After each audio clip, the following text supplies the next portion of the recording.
Bismillahirrahmanirrahim. Hayvanning zakati qanday berildi? Hayvonlarning zakati to'g'risida payg'ambarimizning yozdirib ma'murlarga avatmoqchi bo'lganligi, lekin avatib bo'lguncha vafot bo'lib ketib avatolmay qolganligi rivoyat qilingan farmonnomasini zikr qilish bilan kifoyalanamiz. Salim dadisi Abdullah ibn Umar roziyallohu anhudan rivoyat qilib bunday deydi. Rasululloh sallallohu alayhi vasallam hayvonlarning zakatining miqdori to'g'risida bir farmonnoma yozdirib, uni ma'murlarga yo'llab bo'lguncha vafot bo'lib ketgan. Abu Bakr roziyallohu anhu vafotigacha u farmonnomani ijro qildi. Umar roziyallohu anhu vafotigacha u farmonnomani ijro qildi. U farmonnomada munlar yozilgan. Birinchi to'yning zakati. Birinchi 5 to'yning zakati 1 qo'ydir. Ikkinchi 10 to'yning zakati 2 qo'ydir.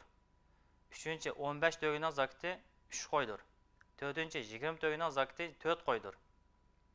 Beshinchi 25 dan 35 gacha bo'lgan to'yning zakati 1 binti mahas, ya'ni 1 yoshni tugitib 2 yoshga kirgan tayloqdan birsi. 6-chi 36 dan 45 gacha bo'lgan to'yning zakati 1 binti labundir, ya'ni 2 yoshni tugitib 3 yoshga kirgan kishi to'yidan birsi. 7-chi 46 dan 60 gacha bo'lgan to'yning zakati 1 hiqqadir, ya'ni 3 yoshni tugitib 4 yoshga kirgan kishi to'yidan birsi.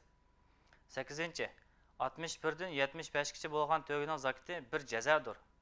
Jaza deganimiz 4 yoshni tugitib 5 yoshga kirgan kishi to'yidan birsi. 9-chi 76 dan 90 gacha bo'lgan to'yning zakati 2 binti labundir. 10-chi 91 dan 120 gacha bo'lgan to'yning zakati 2 hiqqadir. 11-chi to'yga 120 dan ko'p bo'lsa har 50 to'yga 1 hiqqa, har 40 to'yga 1 binti labun zakat keladi.